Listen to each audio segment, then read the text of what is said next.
Easter Sunday, right? So over 3 days, we celebrate just one Mass, right? So on Holy Thursday, we celebrate what? Washing of the feet. Last Supper. Last Supper, right? Hindi washing of the feet, the Last Supper, okay. And then Good Friday, The the Passion of the Lord, right? And then Easter Vigil, anong nangyayari? The resurrection, Resurrection. right? Okay. So, kaya nga tinawag na vigil kasi all these 3 celebrations are done during the nighttime. Then, Easter. Ano yung Easter? Resurrection. Oops. Si Easter, yung kapitbahay namin. Yeah. So, the celebration of Jesus' resurrection. Right? What is the color of Easter? White. How many days is Easter? Not 6. How many days? 4 weeks. 3 days lang ang Easter? Easter pa rin tayo ngayon. Paano kaya yun? How many days is Easter? 40 days. Anong 6? Anong 6? Ano yun? Oh, ayun. Ano yun? 50 days. Kasi natatapos ang Easter when? Pentecost. 50 days di ay so kuan siya. And last but not least, 8 weeks. we have ordinary time. Not because it is ordinary, walang kabagay-bagay, but rather ordinary as in ordinal, binibilang, right? So, ordinary time gives us time to grow, right? So, over time, ang ordinary time is divided into 2 parts. The first part is between what? Christmas time and Lent, and then the second part, which is longer, happens between Easter and Advent. Very good. Questions so far? May quiz ako mamaya. Now, yung colors na kanina tinatanong ko sa inyo, meron din silang significance. Like for example, red, we wear it during Christmas time, during Easter time, also when we celebrate the Feast of Martyrs. Kasi red signifies blood. And then, red. White is Christmas and Easter. Red, Palm Sunday, Good Friday, and Feast of Martyrs. Green, ordinary time. Violet or purple during Advent and Lent, and also during Masses of the Dead. And other liturgical colors, just like rose during Advent and Lent, and also here in Hong Kong we use gold. Okay, eto na tayo sa tools ng mga lectors. So lectionary, you are aware that you use the lectionary and you are familiar with it, right? Yes, very good. Now, the lectionary, when we celebrate the year, you know that we have a cycle, what we call a cycle. We have cycle A, cycle B, cycle C, right? And for the daily masses, we have year 1 and year 2. Now, this year, we are in which cycle? Cycle B. And we are reading which gospel? Mark. And also chapter 6 of John. Right? So if it's year A, whose gospel do we read? Matthew.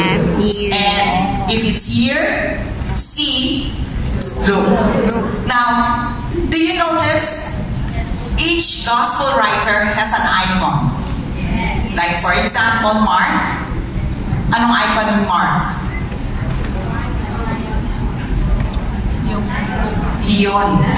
Lion. So what does it signify? Have you had a chance to read at least just the beginning of the Gospels. So Mark, how does he start the Gospel? He starts with the Gospel of the Lord Jesus Christ. So, straightforward. Walang paano, walang paligoy-ligoy.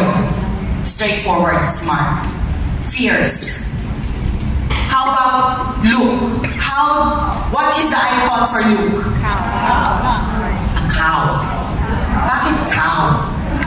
What does a cow signify? Or an ox? Sa mga Chinese, ox. Oh. What does an ox signify? Balik tayo sa Old Testament. Ano ang ox? Normally, what do they use the ox for? Offer. Sacrifice. So it represents the sacrificial ministry of Jesus. Have you read the beginning of St. Luke's Gospel? Yes. Yes? O sige. How did it start? Very good. The genealogy, right? So from who? Abraham, right? Up to the birth up to Joseph. And then it starts with sino? Luke opened up with John.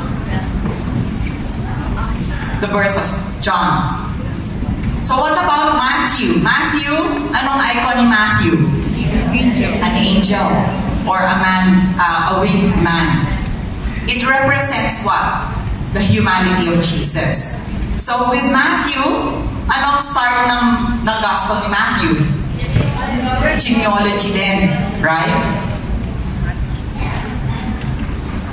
Okay. And then John, si John, ano naman ang icon ni John? Eagle. Bakit?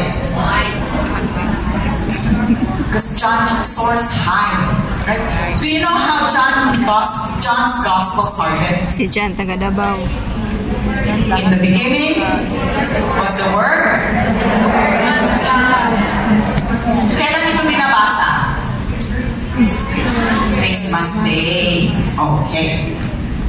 And then, for weekdays, we have year 1 and year 2. Nag-alternate yan between odd and even years. So, this year, we are what? An even year or an odd year?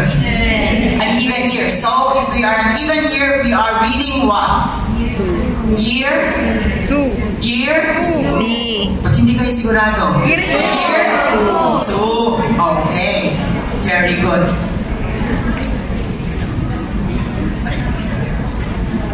Any questions so far? Doon ko tatapusin ang aking presentation sa lectors and commentators. Because I know alam nyo na yung techniques, yung technical part, alam nyo na. We have to improve on like yung tool natin, which is the scriptures. Right? We have to build up our knowledge of the scriptures. Kaya I wanted to introduce the cycles and the gospels to you. And sana rin, with your awareness of this, it will also improve your spiritual life. Questions? Again, may quiz tayo later after yung EM. Okay?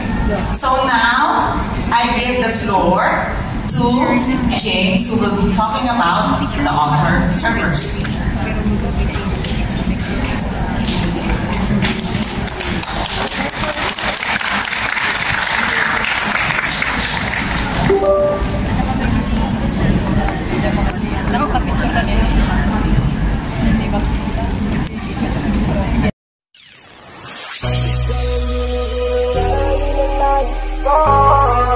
Marikita sa langit ko, kang magbigay ng kulay sa aking mundo. Sa ibang